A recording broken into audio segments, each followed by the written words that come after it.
Students, एक बार फिर स्वागत है आपका मेरे चैनल एजुकेशन एप्रिसिएशन में। पिछले लेक्चर में हमने फ्लावरिंग प्लांट्स के बारे में पढ़ा। फ्लावरिंग प्लांट्स यानी कि एंजियोस्पर्म, वे पौधे जिनमें फूल बनते हैं उनको फ्लावरिंग प्लांट्स कहा जाता है। उसके बाद में एक फ्लावर के स्ट्रक्चर को हमने देखा। फ्लावर के स्ट्रक्चर में कैलेक्स होते हैं, करोला होते हैं, एंड्रोसियम और गाइनोसियम होते हैं। कैलेक्स और करोला को एसेसरी होल्स बोला जाता है, एंड्रोसियम और गाइनोसियम को नेसेसरी होल्स बोला जाता है। अगर किसी फ्लावर में एंड्रोसियम और गाइनोसियम दोनों प्रेजेंट है तो उसको बाइसेक्सुअल फ्लावर बोला जाएगा, क्योंकि इसमें मेल गैमीट्स और फीमेल गैमीट्स बनाने वाले दोनों स्ट्रक्चर्स प्रेजेंट होते हैं एक ही फ्लावर पे, तो इसको बाइसेक्सुअल फ्लावर बोला जाता है। उसके बाद हमने कैलेक्स, करोला, एंड्रोसियम और गाइनोसियम के फंक्शंस भी देखे। कैलेक्स की यूनिट होती है सेपल और इसका फंक्शन होता है कि ये फोटोसिंथेसिस के द्वारा भोजन निर्माण का कार्य करता है अगर हरा होता है तो। करोला की यूनिट होती है पेटल और पेटल जो होते हैं ये कलरफुल होते हैं यानी कि रंगीन होते हैं, इंसेक्ट्स को अट्रैक्ट करने का काम करते हैं और प्रोटेक्शन ऑफ इनर होल्स का भी काम ये करते हैं। एंड्रोसियम जो होता है, एंड्रोसियम की यूनिट होती है स्टेमेन और इनका काम होता है मेल गैमीट्स का फॉर्मेशन करना। और गाइनोसियम जो होती है इसकी यूनिट होती है कार्पेल और इसका काम होता है फीमेल गैमीट्स का फॉर्मेशन करना। यहां तक हमने बात कर ली थी। अब हम देखने जा रहे हैं एंड्रोसियम यानी कि मेल रिप्रोडक्टिव पार्ट जो होता है फ्लावर का उसको। तो male reproductive part,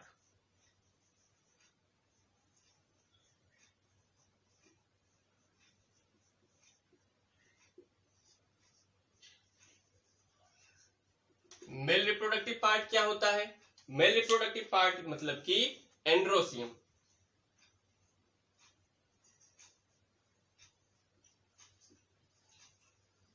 male reproductive part यानी कि फ्लावर में जो मेल रिप्रोडक्टिव पार्ट होता है उसको एंड्रोसियम बोला जाता है। एंड्रोसियम किसको कहते हैं? Androecium is the whole of stamens। Androecium stamens से मिलकर बने होते हैं। मैंने आपको पहले ही बताया है कि एंड्रोसियम की जो यूनिट होती है उन्हें स्टेमेंस कहा जाता है। स्टेमेन में क्या क्या होते हैं? स्टेमेंस में क्या क्या होते हैं? स्टेमेंस में दो स्ट्रक्चर होते हैं, एक होता है एंथर और दूसरा होता है फिलामेंट। एंथर जिससे जुड़ा होता है ये एक पूरा स्ट्रक्चर है एक एंड्रोसियम का, तो और इस वाले पार्ट को बोलते हैं एंथर, इस वाले पार्ट को बोलते हैं फिलामेंट। तो एंथर जिससे जुड़ा होता है उसको बोला जाता है फिलामेंट और फिलामेंट प्रॉक्सिमल एंड से जुड़ा होता है। फिलामेंट प्रॉक्सिमल एंड से जुड़ा होता है एंथर से। तो स्टेमेन में दो स्ट्रक्चर्स होते हैं, एक होता है एंथर और दूसरा होता है फिलामेंट। एंथर फिलामेंट से प्रॉक्सिमल एंड के द्वारा जुड़ा रहता है। एंथर फर्टाइल होते हैं। फर्टाइल होने का क्या मतलब है कि जो मेल गैमीट्स होते हैं उनका फॉर्मेशन एंथर के अंदर ही होता है। जो मेल गैमीट्स होते हैं उनका फॉर्मेशन एंथर के ही अंदर होता है और मेल गैमीट्स पॉलन ग्रेन में सुरक्षित रहते हैं। अब हम लोग एक एंथर के डिटेल स्ट्रक्चर को देखेंगे। एक एंथर के अंदर कौन कौन सी स्ट्रक्चर्स होते हैं और इसके अंदर किस तरह से मेल गैमीट्स का फॉर्मेशन होता है या पॉलन ग्रेन जिसमें मेल गैमीट्स सुरक्षित रहते हैं उनका फॉर्मेशन।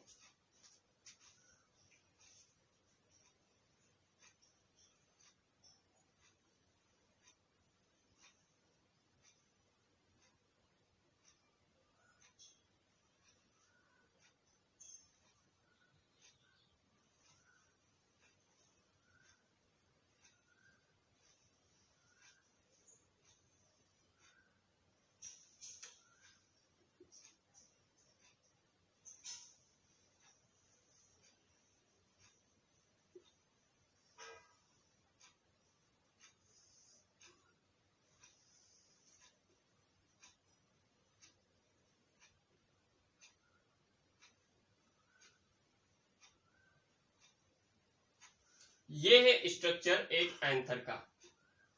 एंथर इस तरह से होता है। ये इतना पोर्शन है एंथर और इतना पोर्शन है इसका फिलामेंट। इतना पोर्शन इसका एंथर है और इतना पोर्शन इसका फिलामेंट है। ये सारी चीजें फ्लावर से ही कनेक्टेड होती हैं। फ्लावर का जो स्ट्रक्चर बनाया था, लीफ होती है, उसके बाद में कैलेक्स की यूनिट होती है, कैलेक्स होते हैं, फिर करोला की यूनिट होती है, उसके बाद में एंड्रोसियम होते हैं और फिर गाइनोसियम होते हैं। तो ये वाला जो पोर्शन है एंड्रोसियम, यही ये बना हुआ है। जो एक ट्यूब की तरह होती है उसको बोलते हैं फिलामेंट, और जो फूला हुआ या उभरा हुआ पार्ट होता है उसको बोला जाता है एंथर। और एंथर के अंदर ही पॉलन ग्रेन्स बनते हैं। एंथर के अंदर ही पॉलन ग्रेन्स का डेवलपमेंट होता है।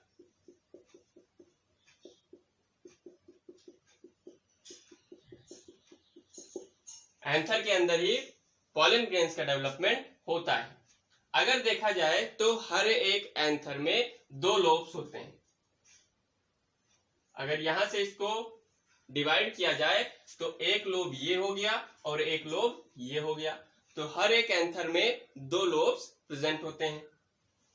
अब हर एक लोब में 2 पॉलन सैक्स होते हैं। ये जो गोल गोल संरचना आपको दिख रही है इसको बोलते हैं पॉलन सैक्स। पॉलन सैक्स, हर एक लोब में 2 पॉलन सैक्स प्रेजेंट होते हैं। और पॉलन सैक्स के अंदर पॉलन ग्रेन का डेवलपमेंट होता है। ये जो रेड कलर के पॉइंट्स दिख रहे हैं आपको, ये है पॉलन ग्रेन्स। इनको पॉलन ग्रेन्स बोला जाता है।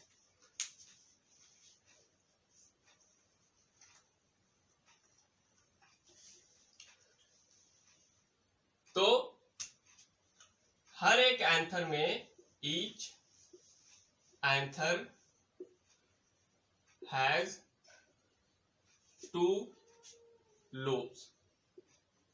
एंथर में मान लीजिए कि ये एंथर है, एंथर में 2 लोब्स होते हैं। लोब्स को थीका भी बोला जाता है और थीका। हर एक एंथर में 2 लोब्स होते हैं यानी कि थीका होते हैं। ये फीचर होता है एंजियोस्पर्म का। ये फीचर है एंजियोस्पर्म का। एंजियोस्पर्म के हर एक एंथर में 2 लोब्स होते हैं।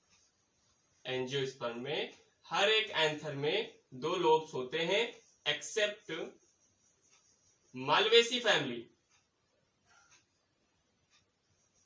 मालवेसी फैमिली में सिर्फ और सिर्फ एक ही लोब प्रेजेंट होता है। मालवेसी फैमिली में सिर्फ और सिर्फ, मालवेसी फैमिली मतलब जूट हो गया, हिबिस्कस हो गया, कॉटन हो गया, ये सारे प्लांट्स मालवेसी फैमिली में आते हैं।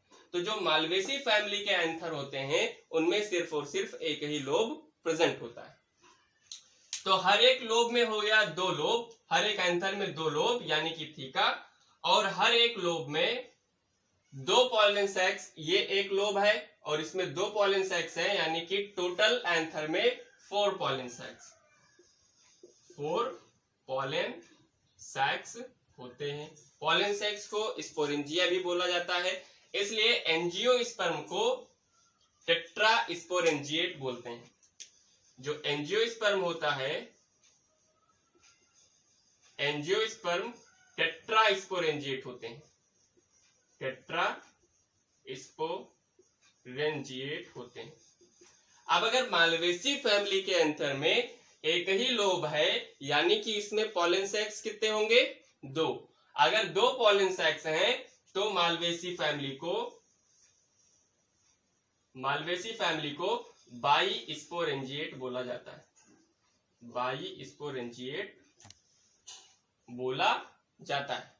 तो हर एक एंथर में 2 लोब और हर एक लोब में 2 पॉलन सैक्स यानी कि टोटल एंथर में 4 पॉलन सैक्स होते हैं। और पॉलन सैक्स के अंदर ही पॉलन ग्रेन का डेवलपमेंट होता है।